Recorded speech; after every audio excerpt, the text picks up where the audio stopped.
How to score at the basket against a primary defender. One of the things that most players do wrong when they try to score at the basket is they finish off 1 foot and they make it very easy for defenders to time and block their shot. So as you're going to go to the rim and I go and I'm taking off 1, 2, now my defender can make it a lot easier for me to jump in the air before I even do. And so now what I need to do is a term called stride. And what that stride means is when I stride to the basket, I go off a 1, 2. I take off and go with my dribble, and after my dribble hits the floor, I gather the basketball and I take my next 2 steps, galloping into a stride and into the defender's body, or to cut the defender off if I'm going to score at the basket.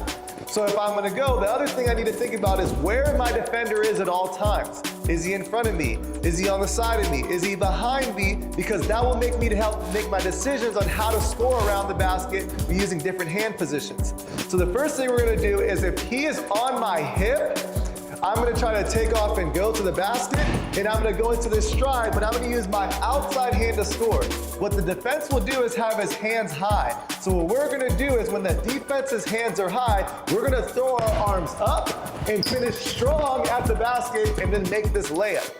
The next thing you want to think about is if my defender is behind me, we're going to scoop our hand, inside hand, and then get our hand under his hand when he's trying to block my shot. So if I go and take off, I'm going to stride into the layup, and when I go, I'm going to scoop my hand under. I may get fouled, I may not get fouled, but the trick is to try to jump before he jumps. The other trick is to try to get in front of him and cut his angle off before he can even jump and take off. So if we're going to go into the basket, I'm going to scoop my hand under to try to score at the rim quickly before he goes.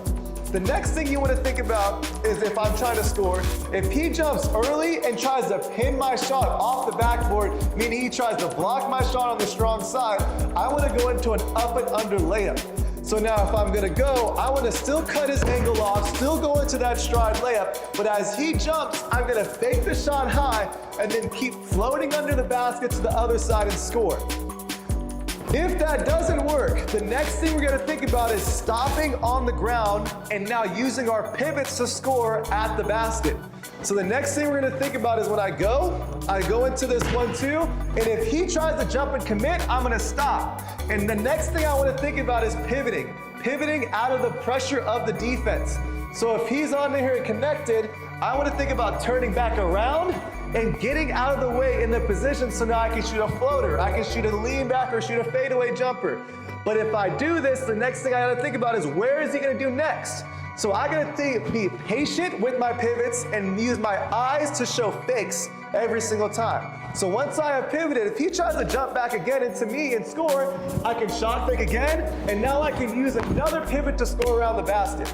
If you do these things at the rim, you'll become a better finisher, you'll become a more complete player, and you'll have solutions and options to do whatever you want to do to score.